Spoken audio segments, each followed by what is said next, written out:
I'm really excited to be here today. Welcome and thank you so much for taking the time to join me. I am here today to talk to you about Pinterest for your property. And if you are not using it yet, what are you waiting for? I'm here to debunk some myths about Pinterest and share why it could be a really great fit for your lodging property. So let me start by just introducing myself. My name is Laura McDowell. I am responsible for marketing with Think Reservations, or a property management system in the small lodging industry. I know a lot of our customers are here at today's event. So hi and welcome and thank you again. I am a former innkeeper myself, and I'm also a Pinterest fanatic, as you might imagine. That's why I'm here so excited to talk to you about this. Before I get started, I do want to let you know that I have my partner in crime, my colleague, and one of my really good friends, Scott Fuller-Beatty, with me today. He's going to be helping out with just moderating questions. So if you have questions at any point, go ahead and submit those, and he'll answer some of those as we go through. And then I will have a few spots throughout the presentation where I'm going to take questions as well. So let's go ahead and jump in. I want to start first by just saying, why Pinterest? I know Pinterest has sort of a reputation for being, another social media platform. So a lot of times it gets bucketed in with Facebook, Instagram, and Twitter, when in reality, Pinterest is really at its heart a search engine. And so what that means is we need to really think of the potential Pinterest has for our businesses the way we think of Google and YouTube and Yahoo and Bing. They can be really powerful tools for us to become found, to drive traffic to our websites, and to ultimately convert new customers, guests in our case. So first and foremost, Pinterest really is a search engine, all right? So Pinterest actually considers itself the world's first visual discovery engine. That's the language that they use. And they're also the third most popular search engine in the world. So I mentioned before, you've got Google. Obviously, we all know Google's #1, followed by YouTube, and then third is Pinterest. So Pinterest is actually more popular than a lot of those traditional search engines that we often think of, like Yahoo and like Bing. So it's really important to understand the power that Pinterest has for our businesses in terms of people searching and looking for information. And I think it's really important to understand search engines because the way that people use search engines are different than the way that people use social media platforms. Okay, and I'm going to talk a little bit more about who's on Pinterest, why they're using it. But just some food for thought to just get started. Think about yourself. When you go to Google and perform a search, you're probably in a different state of mind with different goals than you are when you hop on Instagram or Facebook and just start scrolling through the information that's being shared at you. So it's kind of a push versus a pull form of getting content. We're being pushed content on social media often, and we're pulling what we want when we go to a search engine, all right? So what exactly is Pinterest? If it's not something that you're familiar with at all, I can't go into a super deep dive just because obviously we have limited time today, but really kind of a broad overview. Pinterest is a platform that is made up of searchable content in the form of images or videos, and those are called pins. Okay, so you can see on the screen here, you've got all the little kind of rectangular and square shaped images that are being shown in the Pinterest app. That's an image of the Pinterest app. Those are called pins. Okay, so behind every one of those pins, really connected to it, is a website link. All right.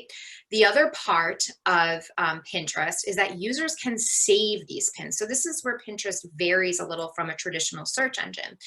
It gives people that use it the ability to collect and save and organize information that they want to go back to and they want to look at in the future. So it's really great for planning things and organizing things and keeping track of stuff. It's like bookmarking website pages.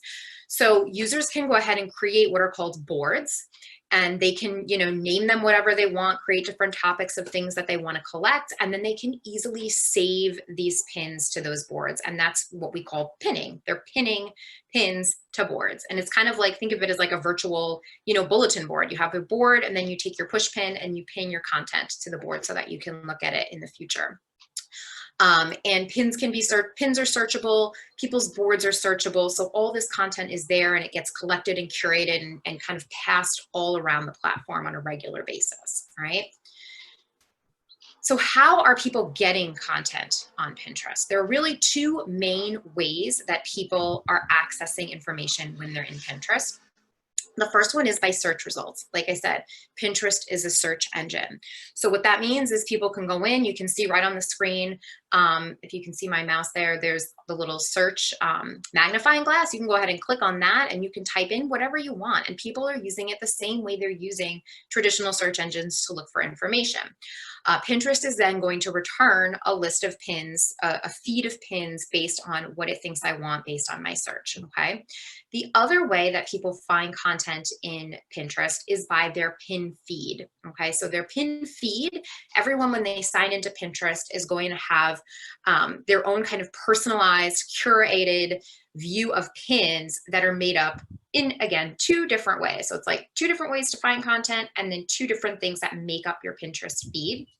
First one is going to be content that's been curated by Pinterest for you based on your previous use of the platform. So searches that you've performed, pins that you've seen elsewhere and you've saved, things that you've clicked through, just like other search engines, just like Google wants to make sure that you as their user have the best experience possible.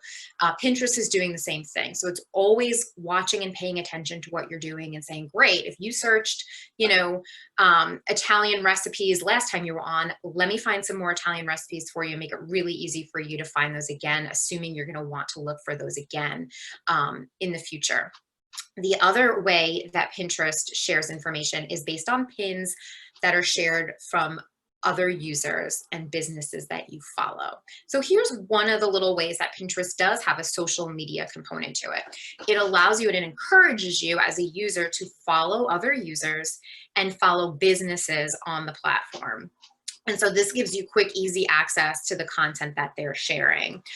So when you sign in and you see Pinterest's suggestions for you, you're also going to see any new content that's been created or pinned by people you're connected with or businesses that you're connected with. So what I really want you to kind of walk away from just this beginning part with is the understanding that there's tons of content information in the form of visuals and that it's constantly circulating. So I find something, I pin it to my board, my friend signs into Pinterest and sees that pin. They're like, oh, that looks cool. Let me add that to my board, and then so on. And so it really has this sort of, opportunity for things to really get a far reach and really have longevity in the platform once they've been added. All right. And Pinterest is a long game when it comes to marketing strategy. I'm going to talk more about that as well. All right. So I feel like I've given a lot of information so far. I don't know if we have any questions just yet, but Scott, if there are any questions right now, I'll go ahead and take a quick pause. Next, I'm going to talk about who is using Pinterest and why it's a good fit for travel and lodging. But if there are any questions about the basics of Pinterest right now, I'm happy to answer those. So as of right now, Laura, there are no questions that have come in. Okay. I'll give a second to see if anyone has a question that's come out about the basics. And otherwise, we'll continue on. I think you can go ahead. All right, let's keep going then. All right, so who is on Pinterest? All right, Pinterest is used by people with intention. All right, so again, the difference between your social media user versus your search engine user is there is intent behind the action that they're taking. So when you're using Pinterest, you're looking at people that are going to be looking for information. They are planning something or they are buying something. And the statistics that Pinterest shares with us, 93% of their users are planning for a purchase. So they're not just on there searching for, there's like a lot of misconceptions about people using Pinterest. Like they just want to find crafts or they just want to find recipes or they just want to DIY, their living room makeover. But people are on there really to plan for things that they want to purchase. 87% of Pinterest users have made a purchase as a result of something they have found on Pinterest. And as you can imagine, in light of everything going on with COVID, people staying home, Pinterest use is up. And Pinterest actually reported that in August, so just this past month, over 400 million people are actively using Pinterest just in that month alone. So there's a lot of people on there conducting a lot of searches. And they have money behind the searches that they're conducting. So we really need to think about it in that way of why that would be good for us as essentially marketers of our properties. So who are these people? Right, we've got 400 million people out there on a monthly basis, but what exactly are they looking for? Why is this important to you as a lodging property owner? So Pinterest is made up. Let me give you some demographics so that you can understand who these people are and see how they correlate with who your ideal client, your ideal guest is for your business. So first of all, 70% of Pinterest users are women. The number of men creating new accounts is on the rise. Like the percentage of men that are signing up for Pinterest is growing, but ultimately about 70% of their users are women. And 42% of women in the United States have a Pinterest account. And something important to understand about that is about 80% of travel arrangements are made by women. So this is who we want to be reaching, right? We want the people that are making the reservations and making the travel plans. The median age of Pinterest users is 40. This is important to understand because 40 is still really the millennial generation. I think, a lot of times we picture millennials as being a lot younger than that age group, but millennials really span a pretty large age range. And so I know we hear a lot from our customers and people in our industry, as the population sort of shifts from who's traveling and who's spending money and who's still working, we really want to be reaching that millennial population. And if we want to reach them, we need to be where they are. And one of the statistics that Pinterest shares as well is that the millennial generation is using Pinterest more than they're using Instagram. So if they're on Pinterest and that's who you want to be attracting, be where they are, make it easy for them to find you. Other great statistics for us as travel industry, 40% of Pinterest users have a household income of over $100,000 a year. Obviously, those are people that tend to have disposable income and the ability to spend money on things like travel. 97% of Pinterest searches are unbranded. So this is really great for us as independent businesses. People aren't going onto Pinterest and searching Hilton and Holiday Inn. They are searching, great places to stay, boutique places to stay when I go to, Gettysburg, Pennsylvania, or when I go to wine country in Virginia. They're not searching for the Hilton that's there. So this is a huge opportunity for us as independent businesses to have our hands in the market. And 78% of travel pinners, so people that Pinterest has identified as travelers based on interests that they've shown, things that they've indicated when they work with the platform. 78% of those people in the United States have made a purchase based on travel brand pins. Okay, so they've found pins that have been shared by travel brands and they have gone ahead and made a purchase as a result. Okay. So Pinterest recognizes the value of travel as one of its major categories that are available to be searched on their platform. And Pinterest recognizes so much the value of travel that last year they actually went and created these 5 traveler personas. So these are actually personas that Pinterest created. And you can do a little bit more research on their traveler personas, and you'll see, they have kind of descriptions about what types of things they anticipate these particular types of people are searching for. So what I want you to do, right, is just take a look at this list. It's pretty generic, your group traveler, your culture chaser, spa, adventure, and eating. If any of those resonate with you as, who your ideal clients are, then think about how you can be capturing these people with content that you can be sharing out through Pinterest. So now that we know that people are using Pinterest to plan travel, let's take a look at specifics of being a business on Pinterest. Okay, so now we're gonna take a step back and we're gonna talk about why, as a business, Pinterest is a great fit for you. My slides aren't moving forward here. I'm getting the rainbow spinny. There we go. So Pinterest for business. So first and foremost, Pinterest is a free platform for you to use. It's free for users, it's free for businesses, and Pinterest loves businesses. Why does Pinterest love business? Pinterest loves business because we are their content creators. Without businesses, Pinterest really doesn't have a whole lot going on. Yes, it has 400 million people on it regularly using the platform, conducting searches, saving information, sharing information out that they found. But those standard users, those consumers, aren't really creating new pins. They're relying on us as businesses, as content creators, to be keeping the platform new and fresh so that every time someone signs in, they're seeing new, exciting information to share. So they want to make it as attractive as possible for us as business owners to use the platform so that we continue to, help it grow. So as opposed to social media platforms where, like I said, users are regularly sharing out information and they're the ones generating it.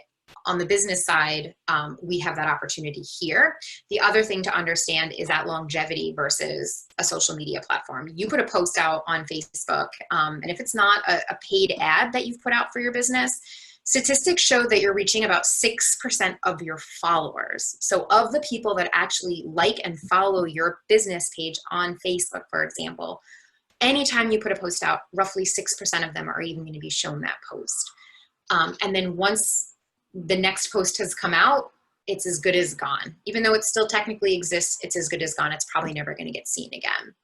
Whereas on Pinterest, you're going to put something out there and it has the potential to be shared hundreds, thousands of times over and over again, long into the future.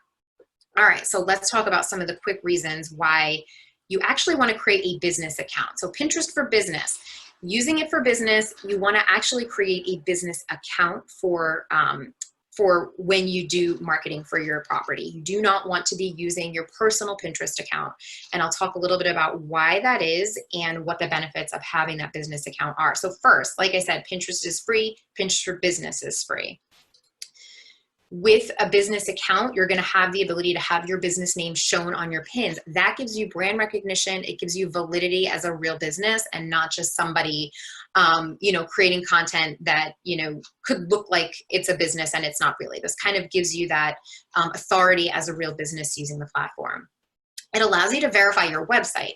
So in the chance that you've actually already created some pin content for your business, once you verify your website as a business owner with the platform, it will go ahead and automatically add all of your existing content that leads back to your domain under that account. And you get all those same benefits as a business owner using the platform. Pinterest also has analytics for business users. So this is going to give you the ability to understand how your account is doing. And that's not something that you get as a personal user of the platform. I'm going to talk a little more about analytics. I don't want you to take Pinterest analytics too seriously. There's better ways to track your performance, but analytics are available to you with your business account. Pinterest also has this cool thing called rich pins, and rich pins are something you can only use when you're a business account. And basically what rich pins are pins that give more information on the pin. So when someone performs a search, and they get that sea of pin results, all those little tiny images in their feed. When you're a business and you created a rich pin, you're going to be able to share more information right up front on that pin. And the more information a person sees in the description, in the title, they see a brand name, the more likely they are going to be to choose that pin versus choosing one that's really just missing a lot of information and not showing as much up front. They want to understand what they're getting on the other side. And then promoted pins, okay? So promoted pins are Pinterest's paid advertising option. So this is optional. You do not have to use promoted pins, but promoted pins can be a really awesome way to grow your Pinterest strategy and get it to work for you better. And so that's another option that you have, and you can't do promoted pins if you have a personal account only. And the reason why it's really important as well to keep your business account separate from your personal account is because Pinterest can easily get confused, okay? So if you have a personal account and you're pinning things like Italian recipes, or maybe you want, to start saving ideas for your next haircut in Pinterest. But then you also want to promote, the top 10 places to go hiking near Portland, Maine. Pinterest is going to get confused and it's going to say, okay, well, you've got haircuts and you have recipes, and then you also have hiking lists here. So these things don't all make sense to me, and I don't understand as Pinterest who you're trying to target, what you're specializing in, who I need to be sending to you. You're not an authority really with these different types of topics. So keep your personal stuff on your personal account, have your business account be separate. You can create a business account right off of your existing personal account if you have one. And then it makes it really easy for you to toggle back and forth so that you don't, get all of your pinning intertwined there. So don't confuse Pinterest. We want to keep Pinterest happy.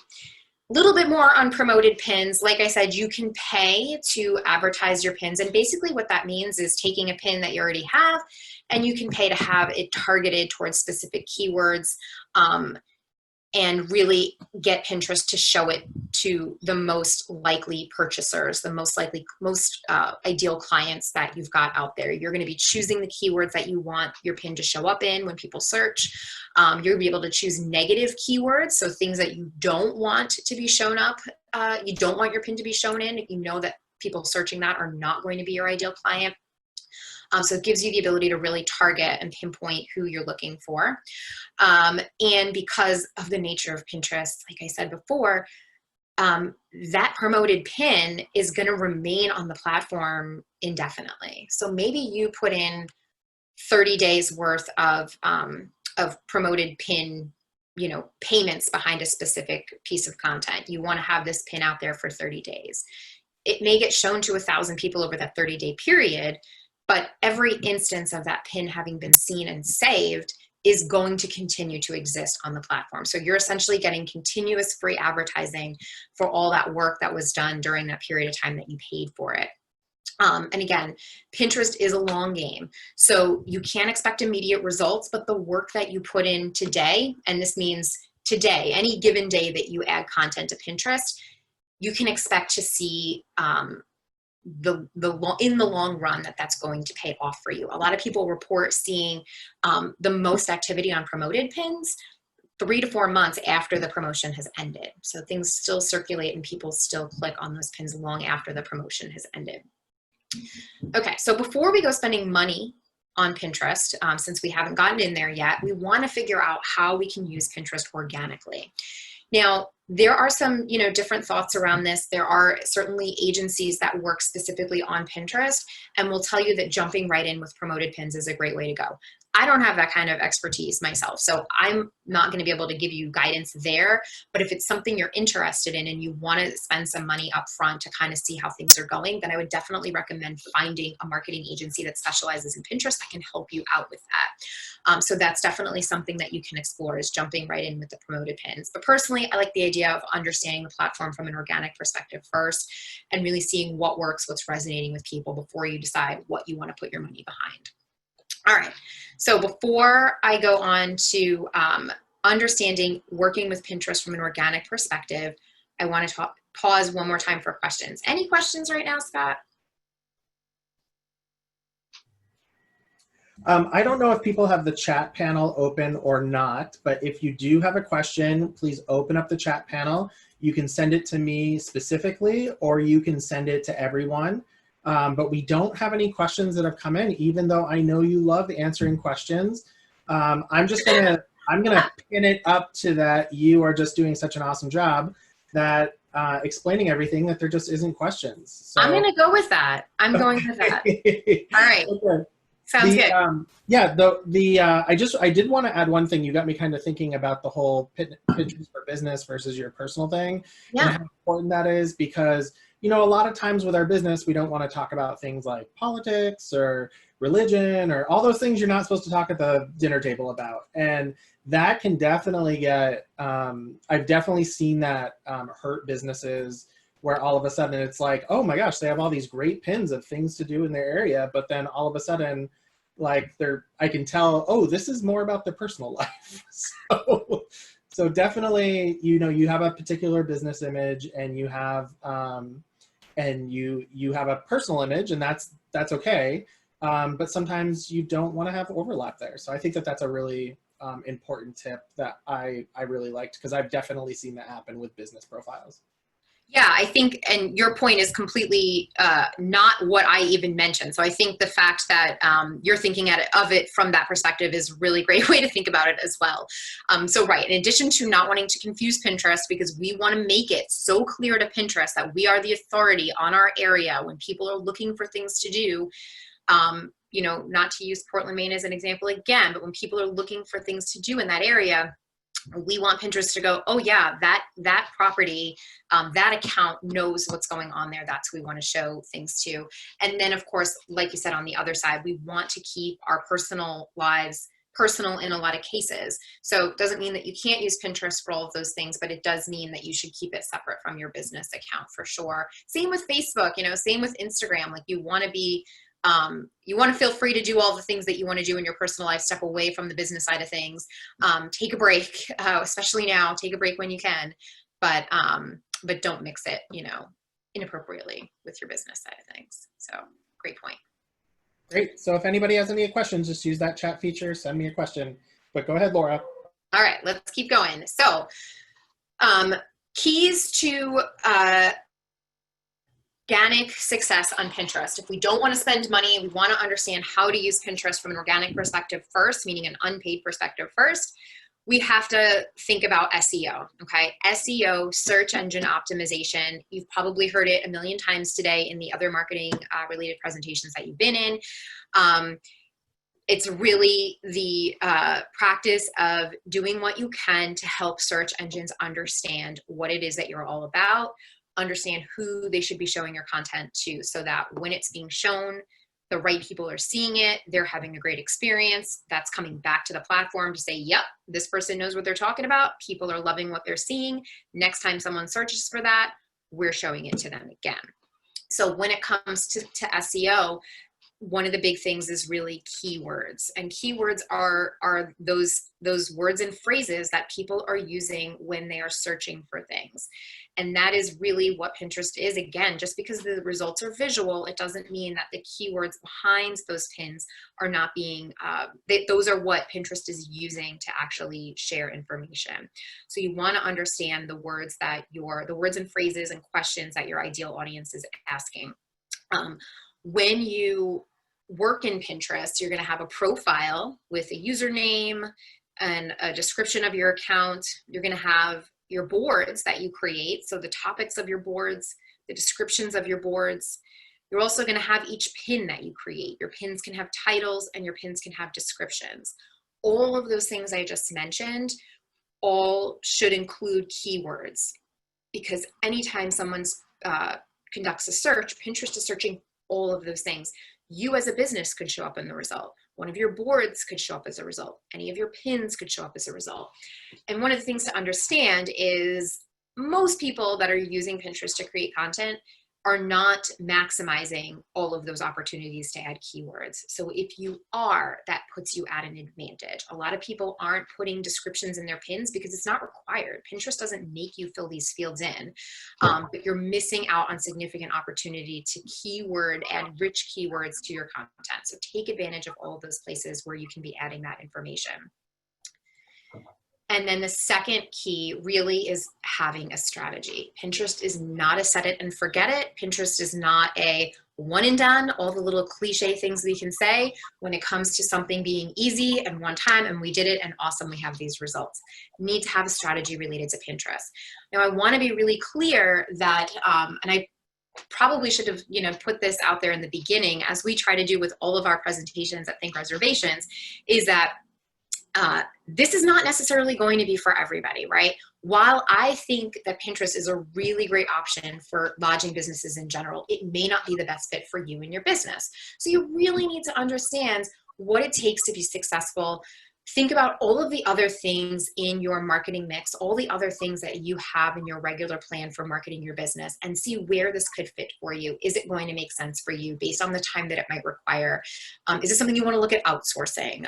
Do you want to give it a try? How long do you want to try it for? Again, it's a long game. So it's not like, oh, we tried it for a month and it didn't work and we're done. You do need to commit to putting some time into it to see how it's really going to work for you. So two areas that you need to really focus on with your strategy. First is going to be content, okay? like I said, all of those pins that you see, all those visuals are tied to links, URLs, website links. They all have to lead somewhere. The best type of Pinterest content is going to be the type of content that solves a problem, answers a question. People are looking for solutions, they're looking for answers, just like what you do when you go onto Google. So ideally, if you have a blog, that's going to be the best place to focus your efforts on the content you share out to Pinterest. That should be the majority of your Pinterest strategy. Content needs to be relevant and it needs to be engaging. You can't just put pins out that drive people back to your rooms page. You could have the most beautiful guest room photos in the world and the most expertly copywritten room descriptions, but someone searching for something to do in your area being taken to your guest rooms page, they're going to be confused. They're probably going to be a little annoyed and they're going to immediately leave. And that's going to send a signal back to Pinterest that says, yeah, this is not the content that people want to see when they conduct this search. So that's not going to be the way for you to grow an audience, to create a relationship with somebody, to add them, to your email list and get them to eventually decide that they do want to come and stay with you. So it's about building relationships, about building trust and being seen as an authority. So make sure that you're giving people a reason to stay on your site once they've come over, and give them a way to share their information with you. So have a strategy for collecting their info while they're on your site. If you have a newsletter, have a form where they can put in their name and their email address. If you have what I like to call them lead magnets or freebies or opt-ins, some kind of little goodie that they can get that's somehow related to the content that you've shared in exchange for their email address, even better. Email is really a currency nowadays. It's harder for people to, harder to get people to hand it over to us. They value their inbox. So whatever you can do to get them to go, yeah, this is a business I want to hear from in the future. Let me give you that information. So it's about providing that content that's going to make them want to stay, learn more from you, drive them to additional pages on your site and eventually, hopefully, make that reservation with you. And then the other side of it is consistency. Like I said, long game. You cannot just throw a few things out there and hope for the best. Pinterest wants new content regularly, right? They rely on us as businesses to keep the platform fresh and new and exciting. They want to see that you're adding new things to it, and they want to see that you're engaged with it. So you also want to be on there using the platform yourself, because it's going to see your account as active and it's going to reward you with more visibility. So you kind of have to play the Pinterest game. Like I said, build it into your plan for marketing, for content. If you already have a blog, that's great. You can go ahead and start looking at creating pins for existing blog posts. If you don't, and this is something you want to get started with, just build in the pin creation part to the content creation part. When I create a new blog post, I'm going to create 2 pins to go along with it and share those out to Pinterest. There are tons of resources out there that go way in depth on strategy in terms of how often to be posting things, how often you should reshare things on Pinterest to make it so that your stuff's getting circulated, but you're not coming across as spammy, because we don't want to be seen as someone who's just constantly sending the same thing over and over again. And there are tools out there that can help you with scheduling. I get it. We are busy, right? Innkeepers, it is no joke. Property owners, no joke. So, doing this in addition to everything else that we're doing, is that something that we can take on? And again, something you realistically have to think about, look at the potential return versus the investment that you have to put in. But there are tools out there. Tailwind is one of the really popular ones. It's an approved Pinterest partner. And that means that Pinterest is okay with people using that tool to automate pinning. So that's an option for you to go ahead and schedule things out in advance and have them automatically show up on the platform, so you're not having to be in there constantly adding new stuff.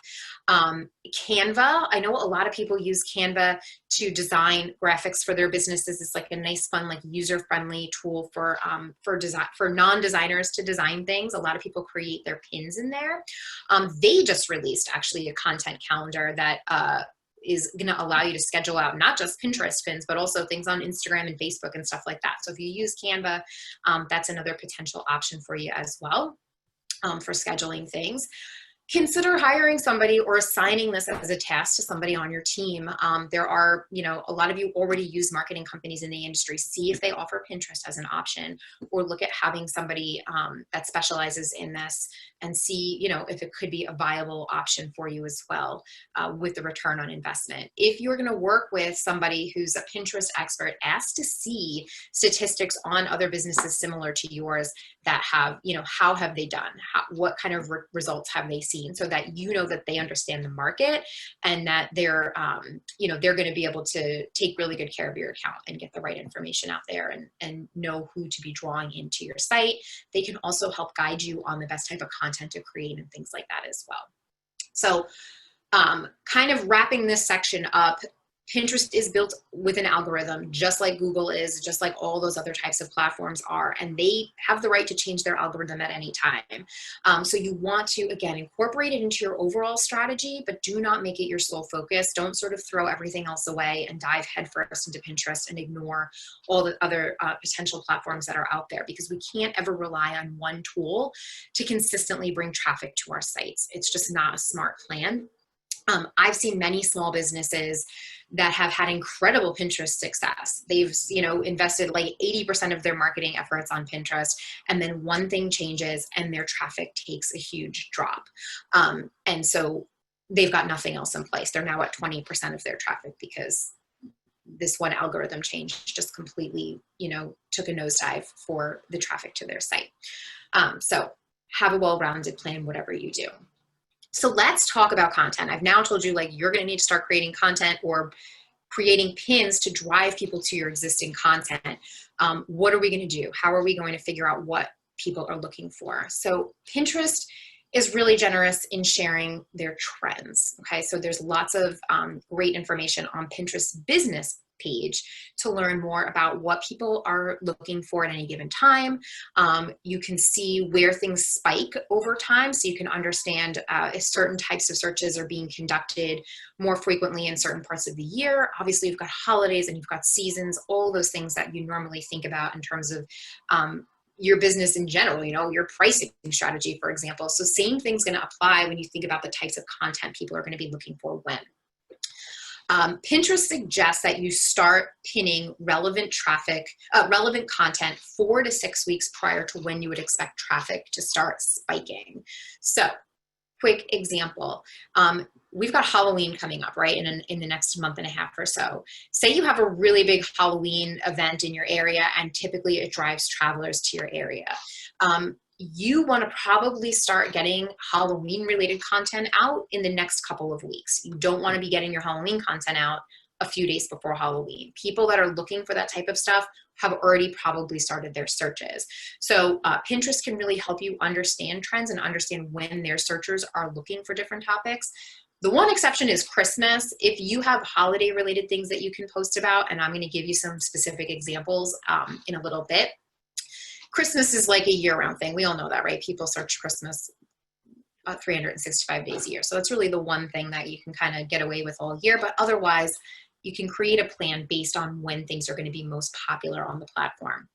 And if you're ever at a point in time where you don't have a spike for holiday traffic or seasonal traffic or whatever it might be, you can use analytics, the analytics of your website, to understand when content is most popular on your site. And you can use that time to freshen it up, to create some new pins and promote it more heavily. So let's talk a little bit about content and how to share. Okay, so we talked a little bit about analytics. If you have an existing blog and or an existing Pinterest account, review your analytics and find the most popular content for each time period. I mentioned earlier, Pinterest does give you analytics if you're a business account, but I highly recommend that you take those with a grain of salt and that you use your Google Analytics. So make sure that you have Google Analytics set up on your website. This is something that your marketing company can help you out with, your website company. It is not too difficult to set up on your own if you don't have a resource already on hand to help you out with that. That's so, so important to your overall marketing strategy to understand what people are doing and how they're getting to your website. And that's really what Google Analytics is going to be able to do for you. So here's how you can use Google Analytics to find Pinterest activity. If you already have a Pinterest account, okay, so this is how you'll be able to see any existing content, what pins are driving traffic to your site. You're going to go to acquisition, you're going to go to social, you're going to go to network referrals, and you're going to go to Pinterest. Yes, Google Analytics is already tracking your Pinterest traffic if you're using Pinterest. What's really cool is that every single pin that's created has its own unique URL. So you'll see those URLs in your Google Analytics account, and you'll be able to click to open them and see the exact pins that are giving you the highest volumes of traffic. And then from there, you'll be able to say, okay, this pin leads to this blog post. Let me go ahead and create some more pins for it. Let me go ahead and freshen this article up. Maybe it hasn't been updated in a little while and I can add some new content. I can make sure the links are up to date. Maybe I can add some new links to it and give it a little bit more of a boost from an SEO perspective. And again, this is like a whole other rabbit hole that we can go down. So, but this is how you can find out if you're already using Pinterest, what's doing well, okay? So you can focus your efforts on those things. Pinterest also shares trends I mentioned earlier. So here's the website you can go to understand Pinterest trends. It's trends.pinterest.com. When you go to that page, you're going to see they have, I think, about 6 different categories that they share, and travel is actually at the bottom. So I just took a screenshot of the bottom section, and you'll see there's like 3 little dots here that show you there was 9 total trending topics for Pinterest, for travel search on Pinterest right now. This is actually from today. And so you can see, even with just these 3, there's a bit of a trend, right? We've got Zion National Park, Jackson Hole, Wyoming, and Sedona, Arizona. So what does this tell us? People are looking for outdoors, remote places they can go hiking, parks, all that type of stuff. There's definitely a trend just in these 3 particular searches alone. So you can come to this page at any time and see what's currently being searched most often. And when you click in, you're going to see the graph that's going to show you when those spikes are, when things dip, and you're going to see the actual trending pins for those searches. And what's really great about this is for your own research is that you can now say, like, again, right off the bat, these 3 most popular pins for these searches: 5 best hikes, 11 things in Jackson Hole, top 10 things to see and do in Sedona. These can start your kind of creative juices going. Like, what's the type of content you want to be creating? You don't want to have, like I said, the pin that leads directly to your prettiest guest room. You want to have things that people go, I want to go to Zion National Park and we want to hike there. Where are we going to hike? Okay, here's the 5 best hikes. This is the type of stuff that you can be creating for people coming to your area that's more going to position you as an authority on your area, so that if I click on that link about hikes, I read that great article on your blog, and then maybe you take me to another blog article that now tells me about the best waterfalls I can see in this particular area. Awesome. Now I have another thing. Then maybe I'm taken to a link that asks me if I want to book your park hikers, vacation package or something like that. And now I start thinking to myself, oh, great. I have this list of hikes. I have this list of great places to see waterfalls. And I can even book a room with this place. They totally get it. They're trying to attract a traveler just like me. That's how you start sort of building that authority and creating the relationship with the person that's out on Pinterest looking for content. So this is going to be a great place for you to understand what people are looking for now when it comes to travel. Current trends that they're reporting, these are specific statistics they're sharing. I'm going to go through these quickly. Searches for cross-country road trip, up by 89%. Searches for road trip routes, up by 248%. So think about these things. A few months ago, we were really saying to people, you want to be, talking to your driving market. What are the places that really can just drive to you from where they are? Cross-country trip is a much broader search. Now we're looking at people that are willing to cross state lines to get somewhere. So that's going to be a much wider audience for you. So think about these things. Can you create a cool article that, gives, 5 different stops along a route that includes where your property is? Get creative. Think outside the box, as we like to say here at Think Reservations. Some additional examples: lake weekend, national parks, RV camping trip. And don't look at these and go, I'm not by a lake, I'm not by a national park. we're not an RV park. Think again, outside the box. How can you incorporate your area, the type of content you share, that can attract people that are conducting these types of searches on Pinterest? So there's different ways you can kind of come at this information that's being shared. And holiday searches, like I said, already in full swing. Pinterest reported that in April of this year, April of 2020, holiday searches were up 77% over April of last year. So people started early. As you can imagine, with where we are right now with the pandemic and people having been stuck inside and not seeing people, there are high hopes and high expectations on having a really awesome holiday season. We are hopeful. We are hopeful as people that we're going to be able to travel for the holidays, that we're going to be able to see our friends and family, that we're going to be able to throw amazing parties and make wonderful food and share wonderful gifts with people. So how can we play into that? How can we show that we are here for people that are looking for this amazing holiday experience? Pinterest even created a quiz that lets people figure out what type of holiday shopper you are. So they're like all into it. So here's the link that's going to give you more insight to Pinterest's holiday research that they've shared. Some ideas that I've come up with for you around the holidays. Focus on things like gift certificate sales. They make great gifts. They're purchasable online. People are going to be doing a lot more online shopping this year than they ever have in the past. They're going to want things that are easy to ship or free to ship. Think about potentially bundling, gift shop items and things like that you might offer. Use the word Christmas. Even if you don't celebrate Christmas, Christmas is a very popular search term. So feel free to incorporate that into things that you're creating. Holiday destinations and packing lists. Okay, people are searching for that type of information. Where can I go for the holidays? Maybe they want to travel with family, or maybe they want to get away from family. Holiday destinations. Packing lists. I know it sounds kind of a little odd, but can you come up with like a creative packing list idea that you can put a blog post about? Include the things that people need right now with related to COVID, and understand that a lot of this content is repurposable. You can easily take that same list, strip out any COVID related stuff, and use it as a more general article in the future. So it's not just like a one-time thing that you've created and you won't be able to use ever again. Recipes, decor, crafts, party ideas. These are all things that us as hospitality professionals thrive on. So if you have things in those areas that you can share out, get eyes on your website. And then the self-care aspect, right? So a getaway to treat yourself. You're the busy person who handles all the holiday planning. You deserve a relaxing vacation at our property. Or here's 5 things you can ask for yourself for the holidays. A stay at an inn, at a boutique hotel, at a bed and breakfast. These are different types of content ideas that you can use to be attracting people that are currently searching for holiday stuff. All right, 5 really quick tips for reaching your audience.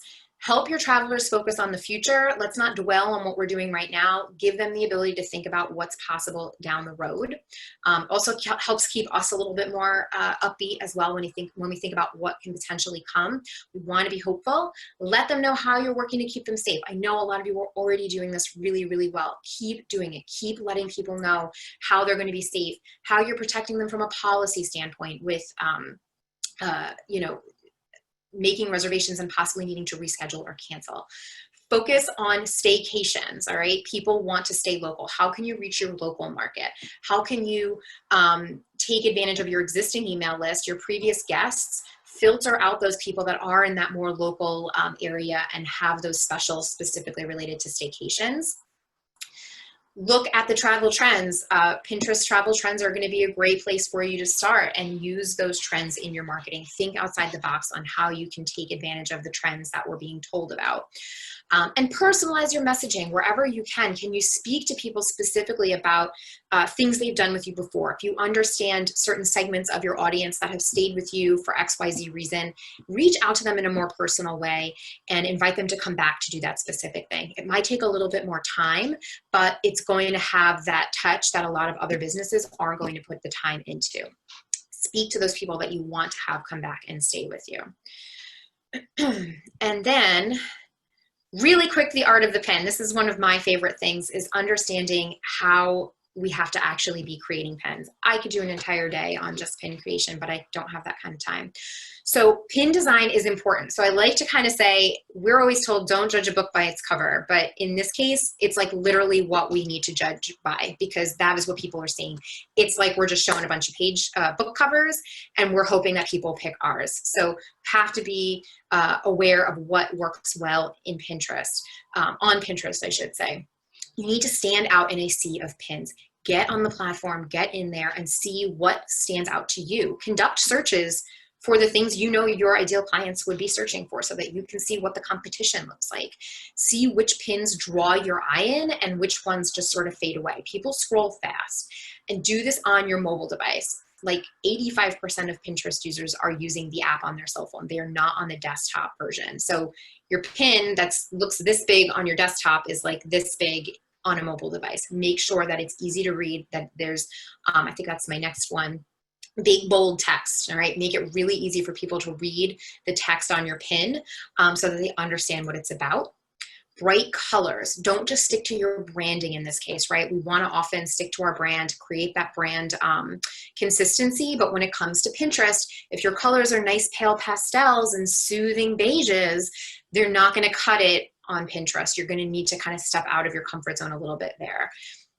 Use the descriptions and the keywords. Like I said, fill in all the information that you can.